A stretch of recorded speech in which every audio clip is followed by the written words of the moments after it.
Ravi शेड्डी IQ GK पर आज मैं आपके लिए साइंस का सबसे ज्यादा इंपॉर्टेंट टॉपिक पीएच मान, जिसे कि हम पीएच स्केल भी बोलते हैं, इसके मोस्ट इंपॉर्टेंट क्वेश्चन मैं आपको ट्रिक से करवाने वाला हूं। मैंने आपके लिए सभी क्वेश्चन सिलेक्टेड लिए हैं, अच्छे लेवल के लिए हैं, वही क्वेश्चन लिए जो क्वेश्चन आपके एग्जाम के लिए इंपॉर्टेंट रह सकते हैं। फ्रेंड्स, ये टॉपिक इंपॉर्टेंट इसलिए होता है साइंस का क्योंकि इस टॉपिक से डायरेक्टली 2 क्वेश्चन हर एग्जाम में पूछे ही जाते हैं और मैं आपको बिल्कुल आसान ट्रिक से करवाऊंगा ताकि फ्रेंड्स आपको सभी क्वेश्चन के आंसर हमेशा के लिए याद रहें। तो चलिए स्टार्ट करते हैं फर्स्ट क्वेश्चन से। फ्रेंड्स, मैं आपको थोड़ा सा आइडिया दे देता हूं कि ये पीएच मान होता क्या है। ठीक है, पीएच का फुल फॉर्म क्या होता है ये मैं आपको बता देता हूं। सबसे पहले हम बात करते हैं पीएच शब्द की।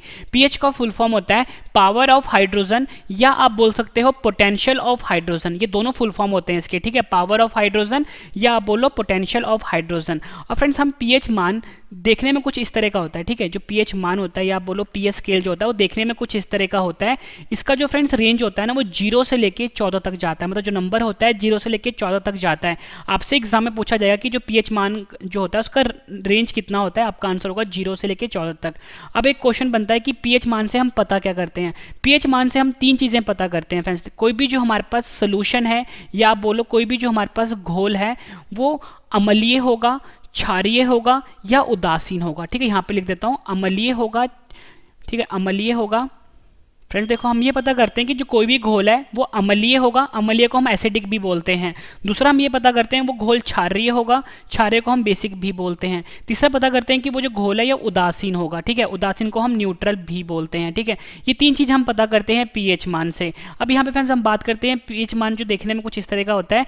अगर कोई भी घोल है अगर उसका पीएच मान 7 आता है तो हमें हमेशा ये पता लग गया कि वो जो घोल है वो उदासीन होगा। ठीक है, फिर से बता देता हूँ, किसी भी घोल का अगर पीएच मान 7 आता है इसका मतलब वो उदासीन होगा यानी न्यूट्रल होगा। अगर कोई भी घोल है हमारे पास, अगर उसका पीएच मान 7 से कम आता है, फिर से सुनना मेरी बात, 7 से कम आता है इसका मतलब वो घोल अम्लीय होगा या आप बोल सकते हो एसिडिक होगा। यानी कि 6, 5, 4, 3, 2, 1 मतलब ये जो नंबर होंगे फ्रेंड्स ये बताएंगे कि जो घोल है ये अम्लीय है या आप बोल सकते हो एसिडिक है।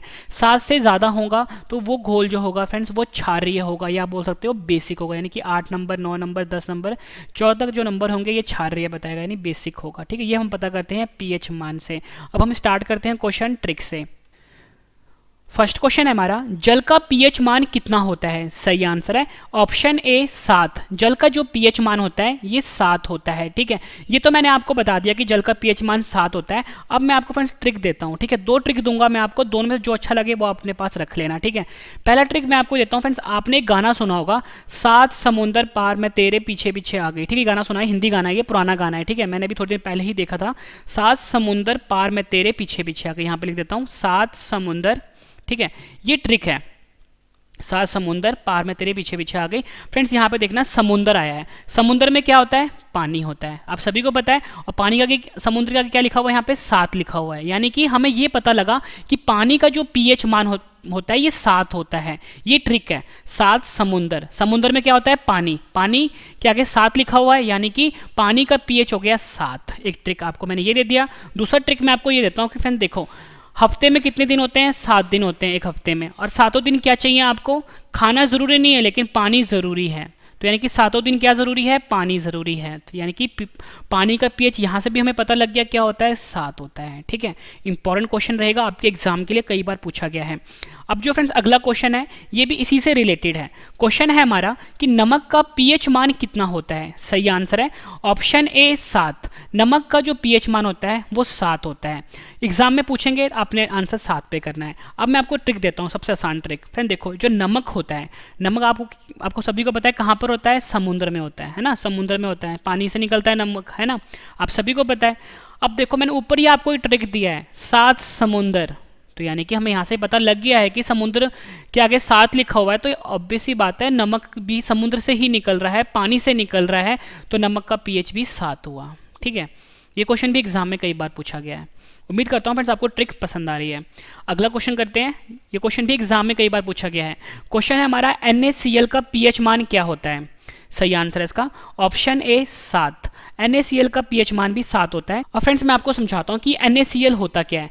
NaCl होता है सोडियम क्लोराइड। ठीक है, यहाँ पे लिख देता हूँ, NaCl जो होता है ये होता है सोडियम क्लोराइड। सोडियम क्लोराइड का जो रासायनिक सूत्र होता है वो NaCl होता है। और फ्रेंड जो नमक होता है ना, जो हम घरों में नमक खाते हैं, जो मैंने ऊपर आपको बताया भी है नमक, उस नमक का नमक का जो वैज्ञानिक फॉर्मूला होता है, ठीक है, उसको वो होता है NaCl। नमक को हम NaCl बोलते हैं, ठीक है। तो यानी कि क्वेश्चन को घुमा के पूछा जाता है एग्जाम में। अगर वो आपसे नमक पूछ ले तो आप तो साथ लिख दोगे। अगर आपको ये नहीं पता होगा कि नमक को हम NaCl बोलते हैं, मतलब नमक का जो वैज्ञानिक नाम है वो NaCl है, तो आप तो कंफ्यूज हो जाओगे। लेकिन मैंने आपको अभी बता दिया है कि नमक को हम NaCl भी बोलते हैं, ठीक है। और मैंने नमक का ऊपर ही आपको ट्रिक दिया है कि नमक निकलता है समुद्र से। कहाँ से निकलता है? समुद्र से निकलता है। और ऊपर मैंने आपको गाना बताया था कि 7 समुंदर, ठीक है, 7 समुंदर पार में तेरे पीछे पीछे आ गया, ऐसा गाना है ना कोई। तो यानी कि समुद्र का क्या लिखा हुआ है? 7 लिखा हुआ है, ठीक है। और समुद्र से क्या निकलता है? नमक निकलता है। नमक निकलता है और नमक का रासायनिक सूत्र होता है NaCl, ठीक है। ये भी आपके एग्जाम के लिए काफ़ी इंपॉर्टेंट रहेगा। और देखो फ्रेंड्स, नमक मैंने आपको बताया कि नमक जो होता है, यहाँ पे देखो न आ रहा है, न आ रहा है, न, तो यहाँ पे भी देखो फ्रेंड्स न आ रहा है ना, तो यहाँ से आप याद कर सकते हो नमक का NaCl फॉर्मूला होता है। और NaCl का pH मान कितना होता है? 7। मैंने आपको ट्रिक बता दी इसकी, क्योंकि NaCl को हम नमक ही बोलते हैं। अगला क्वेश्चन कर लेते हैं, रक्त का pH मान कितना होता है? कई बार एग्जाम में पूछा भी गया है और साइंस का सबसे इंपॉर्टेंट क्वेश्चन है ये। तो सही आंसर इसका ऑप्शन सी 7.4। 7.4 जो है ये रक्त का pH मान होता है, ठीक है। अब मैं आपको ट्रिक देता हूँ फ्रेंड। देखो 7.4 बताया मैंने आपको। फ्रेंड देखो, जो रक्त होता है ना हमारा, वो होता तो पानी की तरह ही है ना, पानी की तरह ही होता है। और पानी का मैं आपको बता चुका हूँ कितना होता है? 7 होता है। 7 तो चलो यहाँ पे पता लग गया कि रक्त जो होता है वो पानी की तरह ही होता है, 7। अब यहाँ पे फ्रेंड्स आगे 4, ठीक है, 4 आ रहा है यहाँ पे। आप 4 कैसे याद करोगे आप?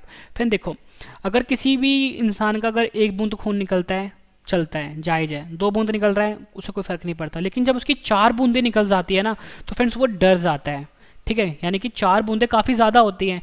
इसलिए हमेशा आपको याद रखना है कि आपको 1 याद नहीं रखना, 2 याद नहीं रखना, आपको 4 याद रखना है कि खून की जब भी 4 बूंदें निकले मतलब कि खतरनाक है, मतलब कि जोर ज़्यादा लगी है। तो यानी कि 7.4 यानी 7.4 जो है ये रक्त का pH मान होता है, ठीक है फ्रेंड्स। ट्रिक आप कोई भी आसान सा याद कर सकते हो, जरूरी नहीं है कि जो मैं आपको ट्रिक दे रहा हूँ वही आपको याद करना है, बट मैं आपको आसान ट्रिक लेकर आया हूँ जो आपको हमेशा के लिए याद रहे, ठीक है। रक्त जो होता है पानी की तरह होता है, तो इसलिए मैंने 7 लिख दिया यहाँ पे। और 4 मैंने आपको बताया कि 4 बूंदें खतरनाक होती हैं, ठीक है। अगला क्वेश्चन कर लेते हैं, मनुष्य के आंसू का pH मान कितना होता है? सही आंसर इसका ऑप्शन डी 7.4, मतलब 7.4 जो है ये मनुष्य के आंसू का pH होता है। ऊपर जो मैंने आपको क्वेश्चन करवाया फ्रेंड्स, उसमें बताया मैंने आपको खून जो होता है यानी रक्त जो होता है उसका pH मान 7.4 होता है, ठीक है। ये तो आपको याद हो गया, ठीक है। अब आपको आंसू का pH 7.4 कैसे याद रहे? फ्रेंड देखो, अगर किसी भी इंसान का चोट लगेगी, ठीक है, खून निकला उसका यानी रक्त निकला, तो मैंने रक्त का pH मान कितना बताया आपको? 7.4 बताया ना। अब किसी इंसान का अगर खून निकल रहा है फ्रेंड्स, तो वो इंसान रोएगा भी ना। देखो लड़का है तो रोएगा यानी, ठीक है। पहले आप सभी को पता है लड़कियां जो होती हैं सॉफ्ट होती हैं, उनका खून निकलता है वो रो पड़ती हैं। तो वैसे ही फ्रेंड्स देखो, अगर खून निकल रहा है तो आंसू भी निकलेंगे, यानी कि खून और आंसू का आपस में रिलेशन आ गया। तो अगर रिलेशन आ गया, इसका मतलब जो हमारा आंसू होता है उसका भी pH मान 7.4 होता है, ठीक है। ये भी इंपॉर्टेंट क्वेश्चन है। मतलब फ्रेंड्स आपको पता लग गया कि जो मनुष्य का आंसू होता है उसका pH मान कितना होता है? 7.4 होता है। और मैंने आपको यहाँ पे ट्रिक दे के समझाया कि अगर इंसान का खून निकलेगा तो वो रोएगा भी, यानी आंसू बाहर निकलेंगे, यानी 7.4 pH हो गया, ठीक है।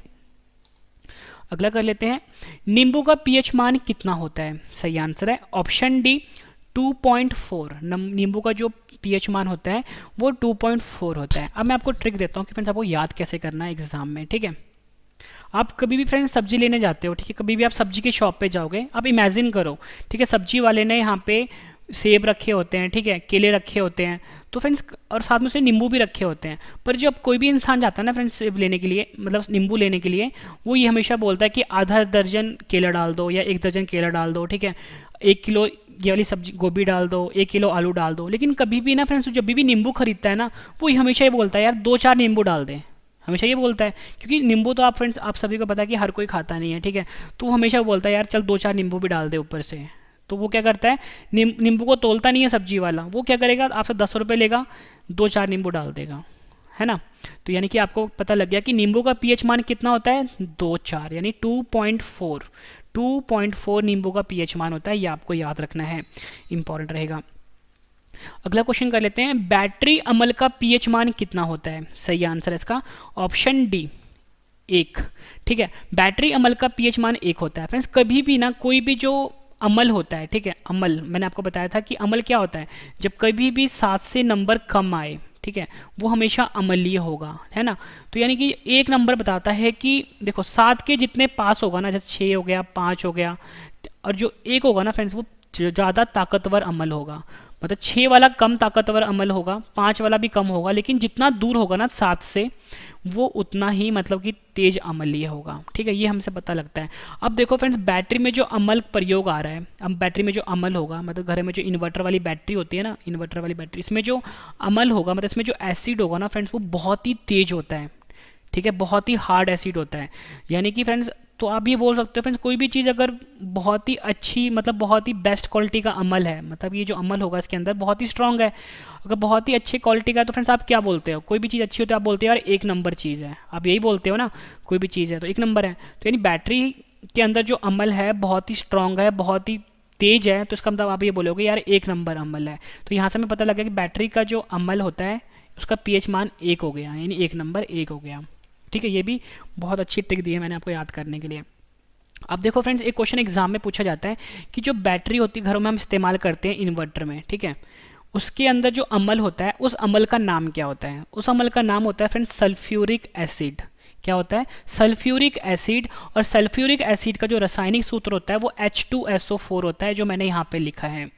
क्या होता है, सल्फ्यूरिक एसिड बोलते हैं उसको, जो बैटरी के अंदर एसिड होता है, या बोलो बैटरी के अंदर अमल होता है, और उसका जो फ्रेंड्स फॉर्मूला होता है वो H2SO4 होता है। यानी क्वेश्चन इन्होंने घुमा के पूछ लिया आपसे। अगर आपसे पूछेंगे कि सल्फ्यूरिक अमल का pH मान कितना होता है, ठीक है, या पूछ लेंगे H2SO4 का अमल का pH मान कितना होता है, या पूछ लेंगे बैटरी के अंदर जो अमल होता है उसका pH मान कितना होता है, एक ही होगा, मतलब बराबर ही होगा, क्योंकि तीनों एक ही चीज़ है, क्वेश्चन घुमा फिरा के पूछ लिया जाता है। तो मैंने आपको बताया था फ्रेंड, देखो बैटरी के अंदर जो अमल होता है वो बहुत ही तेज होता है, बहुत ही स्ट्रांग होता है, मतलब एक नंबर चीज़ है, एक नंबर है, ठीक है। तो यानी कि H2SO4 का जो अमल है, H2SO4 का जो pH है वो एक नंबर है। ऑप्शन सी इसका सही आंसर होगा, ठीक है फ्रेंड्स। और इसको हम सल्फ्यूरिक एसिड भी बोलते हैं, ये आपने ध्यान रखना है। फ्रेंड्स, अगर आपको वीडियो पसंद आ रही है फ्रेंड, वीडियो को लाइक जरूर करिएगा, कम से कम 10 फ्रेंड के साथ शेयर भी जरूर करिएगा, ठीक है। और मैं आपको बता दूं, जितने भी क्वेश्चन मैं आपको इस वीडियो में भी करवा रहा हूँ ना, इसके बाद सभी क्वेश्चन एक बार फिर से रिवीजन भी करवा दूंगा, ताकि फ्रेंड्स आपको सभी के सभी क्वेश्चन इसी वीडियो में अच्छे से समझ में आ जाएं और याद भी हो जाएं। उसके बाद फ्रेंड्स आपकी नॉलेज चेक करने के लिए लास्ट में मैंने आपके लिए 10 क्वेश्चन का टेस्ट भी रखा है। मैं आपको इतनी शॉर्ट ही देता हूँ, पूरा वीडियो देखने के बाद एक एक क्वेश्चन आपको इसी वीडियो में याद होने वाले हैं। अगला क्वेश्चन है हमारा, दूध का pH मान कितना होता है। सही आंसर है इसका ऑप्शन डी 6.4। 6.4 जो है ये दूध का pH मान होता है। फ्रेंड्स, इसके लिए आप ट्रिक ये याद कर लो कि जो दूध होता है ये बड़े बड़े शहरों में यानी विदेशों में ना फ्रेंड्स 64 रुपये किलो बिकता है, ठीक है। अगर आपको ये ट्रिक पसंद नहीं आई तो फ्रेंड ट्रिक मैं आपको ये दे देता हूँ कि फ्रेंड जब कभी भी जब कोई दूध लेने जाता है ना, कोई बोलता है कि यार मैंने सामने निकाल के दूध लेना है, तो दूध ना हमेशा फ्रेंड जो गाय या भैंस होती है ना सुबह सुबह देती है, यानी सुबह 6 बजे देगी या शाम को 4 बजे देगी। आप लोगों को देखा होगा कि जो दूध वाले होते हैं ना वो सुबह सुबह दूध निकालते हैं, यानी सुबह 6 बजे दूध निकालते हैं या फिर शाम को वो 4 बजे के आसपास दूध निकालते हैं। तो फ्रेंड्स इसका आपको याद हो जाएगा कि 6.4 जो है ये दूध का pH मान होता है, ठीक है। ट्रिक फ्रेंड्स आप कोई भी बना सकते हो यार अपनी तरफ से, ठीक है। अगला है हमारे पास, टमाटर का pH मान कितना होता है। सही आंसर है ऑप्शन डी 4.5। 4.5 जो है टमाटर का pH मान होता है। और फ्रेंड्स मैं आपको इसी ट्रिक बना के बताता हूँ। देखो फ्रेंड्स, यहाँ पे टमाटर लिखा है, ठीक है, टमाटर लिखा है। टमाटर का फ्रेंड्स अगर ट हटा दोगे तो यहाँ पे क्या आता है, मटर आता है। मटर आ रहा है ना, टमाटर का जब आपने ट हटा दिया यहाँ पे मटर मटर लिखा आ रहा है। तो फ्रेंड्स आप मटर में आप देखते हो जो मटर होता है उसके अंदर कितने दाने होते हैं, 4 या 5 दाने ही तो होते हैं, 4 या 5 दाने होते हैं मटर के अंदर। तो आप ट्रिक बना सकते हो जो 4 या 5 दाने होते हैं मटर के अंदर, मटर से बनता है टमाटर, यानी ट्रिक क्या हो गया 4.5। उम्मीद करता हूँ फ्रेंड्स आपको ये ट्रिक भी पसंद आया होगा। अगला है हमारे पास, सोडा का pH मान कितना होता है। सही आंसर इसका ऑप्शन सी 3। सोडा का pH मान होता है 3, ठीक है, ये आपको याद रखना है। अब मैं आपको इसकी ट्रिक दे देता हूँ। फ्रेंड्स सपोज करो कोई लड़का है, ठीक है, वो पढ़ाई कर रहा है रात के 3 बजे तक, ठीक है, फ़ोन उसने हाथ में फ़ोन पकड़ा हुआ है और वो पढ़ाई कर रहा है।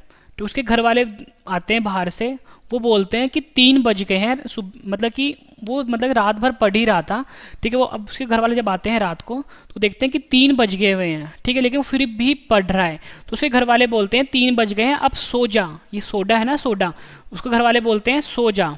आपको सोडा का जो ट्रिक है उसको बोलना है सो जा, यानी कि उसके घर वाले बोल रहे हैं कि फ़ोन रख दे, फ़ोन में पढ़ाई मत कर तू, अब तू सो जा, 3 बज गए हैं, ठीक है। तो आपको ट्रिक क्या मिली, आपको सो जा 3 बजे, ठीक है, सोडा से। नेक्स्ट है हमारा, एप्पल का पीएच मान कितना होता है, यानी सेब का पीएच मान कितना होता है? आंसर है ऑप्शन ए 3। जो सेब होता है उसका पीएच मान 3 होता है। फ्रेंड्स आप सभी को पता है कि जो सेब है बहुत ही महंगा हो गया आजकल, ठीक है। तो सेब आप सभी को पता है कि सेब कितने रुपए किलो है? सेब है 100 रुपए किलो, यानी से कितना, से बना दिया आपने 100, है ना। सेब है लिखा हुआ यहाँ पे, से 100 बना दिया यानी। और 100 रुपये में फ्रेंड्स कितने सेब आते हैं? 3 ही सेब तो आते हैं, क्योंकि सेब काफ़ी बड़ा होता है और भारी होता है। तो सेब हमेशा जब भी आप लेने जाओगे फ्रेंड्स, जब बड़े बड़े सेब लोगे तो 100 रुपये में 3 ही सेब आते हैं। तो यानी कि सेब का ट्रिक क्या हो गया? पीएच मान का 3। सेब काफ़ी बड़ा होता है और जब उसको आप तोलोगे तो 1 किलो कितने का आता है? 100 रुपये का आता है। 100 रुपये में 3 सेब आते हैं, यानी कि सेब का पीएच मान हो गया 3। ये आपने ध्यान रखना है। अगला है हमारे पास क्वेश्चन, अचार का पीएच मान कितना होता है? सही आंसर है इसका ऑप्शन डी 3.5 से लेके 3.9 तक, मतलब 3.5 से लेके 3.9 तक पीएच होता है अचार का। फ्रेंड्स अलग अलग कंपनी का अचार होता है, इसलिए जो पीएच होता है ना फ्रेंड्स अलग अलग होता है। अब मैं आपको ट्रिक देता हूँ कि आप कैसे याद करोगे कि जो पीएच होता है अचार का वो 3.5 से लेके 3.9 के बीच में होता है। देखो फ्रेंड्स मैं आपको ट्रिक देता हूँ, अचार है ना लिखा हुआ यहाँ पे, आप अ को हटा दो, ये क्या आता है? 4 आता है। यानी कि जो अचार का जो पीएच मान है वो 4 के आसपास है, आपने याद रखना है। अब देखो फ्रेंड्स ये 3.5 जो है और ये 3.9 जो है ये 4 के आसपास ही तो है। ध्यान से देखो फ्रेंड्स, ये 3.5 और ये 3.9 है, ये 4 के आसपास ही तो है। यानी कि आपको ये पता लग गया कि अचार का पीएच मान 3.5 से लेकर 3.9 तक होता है। अगला क्वेश्चन है हमारा, सिरके का पीएच मान कितना होता है? सही आंसर इसका ऑप्शन सी 3। सिरके का पीएच मान होता है 3, ठीक है। अब फ्रेंड्स आपको ट्रिक देता हूँ कि आपको याद कैसे करने हैं। फ्रेंड्स आपको यहाँ से एक ट्रिक मिलेगी, सिर के लिखा हुआ है, यानी कि सिर के, यही है ना सिर के। और फ्रेंड्स यहाँ पे सर की बात हो रही है, तो फ्रेंड्स आप सभी को पता है जो महात्मा गांधी थे उनके सर पे कोई बाल नहीं था, कोई बाल नहीं था, है ना, गंजे थे वो, मतलब कोई बाल नहीं था। यानी महात्मा गांधी के सर पे कोई बाल नहीं था, ठीक है। और गांधी जी के 3 बंदर थे, तो आपको याद रखना है कि सर, कभी भी सर की बात आती है तो हमेशा महात्मा गांधी जी जो थे उनके सर की याद आती है, और महात्मा गांधी जो थे उनके सिर पे कोई बाल नहीं था, ठीक है। और महात्मा गांधी जो थे फ्रेंड्स, जब आपके मन में महात्मा गांधी आता है तो फ्रेंड्स महात्मा गांधी के साथ 3 बंदर भी आते हैं। तो आपको याद रखना है कि जो सिरका होता है इसका पीएच मान होता है 3।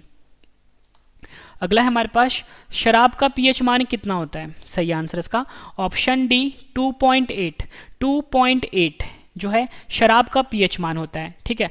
अब मैं आपको ट्रिक देता हूँ कि फ्रेंड्स शराब का जो पीएच मान होता है वो उसको आप कैसे याद करो कि 2.8 रहे, ठीक है। इसका आप ट्रिक ये बना सकते हो कि किसी इंसान ने 2 पैग लगाए, ठीक है। आप तो ये बोलते ही हो कि 2 पैग हर कोई लगाता है, तो मतलब ये सुना ही होगा आपने कि कोई भी इंसान जो होता है 2 पैग तो पीता ही पीता है। अब किसी इंसान ने 2 पैग पिया, 2 पैग पीते ही फ्रेंड्स वो उसको ना हर चीज़ें 8 दिखाई देने लग गई, ठीक है। यानी कि 2 पैग पिया उसने, 2 पैग पीते ही उसको हर चीज़ जो है 8 दिखाई देने लगी, यानी कि 2.8 जो है ये शराब का पीएच मान है, ठीक है। मतलब 2 पैग लगाए उसने और 2 पैग लगाते उसको हर सभी चीज़ें 8 दिखाई, मतलब 8 होना दिखाई देने लग गई। अगला है हमारे पास, समुद्र जल का पीएच मान कितना होता है? सही आंसर है ऑप्शन डी 8.5। 8.5 जो है समुद्र जल का पीएच मान होता है, ठीक है। मैंने आपको फ्रेंड्स ऊपर बताया था कि जो नॉर्मल पानी होता है, जो नॉर्मल जल होता है उसका पीएच 7 होता है, ठीक है। और जो सोडियम क्लोराइड होता है NaCl, ठीक है, इसका पीएच भी 7 होता है। और जो नमक होता है इसका पीएच भी 7 होता है। लेकिन फ्रेंड्स यहाँ पे बात हो रही है समुद्र जल की। नॉर्मल जल का 7 होता है, समुद्र जल का पीएच मान होता है 8.5, ठीक है। फ्रेंड्स आप ये ट्रिक ये बना सकते हो कि जो समुद्र है ना, समुद्र जो है मेरे घर से 8.5 किलोमीटर है, ठीक है। या आप बोल सकते हो 85 किलोमीटर है, बीच में आप डॉट याद रखना कि 8.5 जो है 8.5 किलोमीटर समुद्र मेरे घर से दूर है। अगला भी काफ़ी इंपॉर्टेंट है, मानव मूत्र का पीएच मान कितना होता है? कई बार एग्जाम में पूछा गया है। सही आंसर इसका ऑप्शन ए 4.8 से लेके 8.4।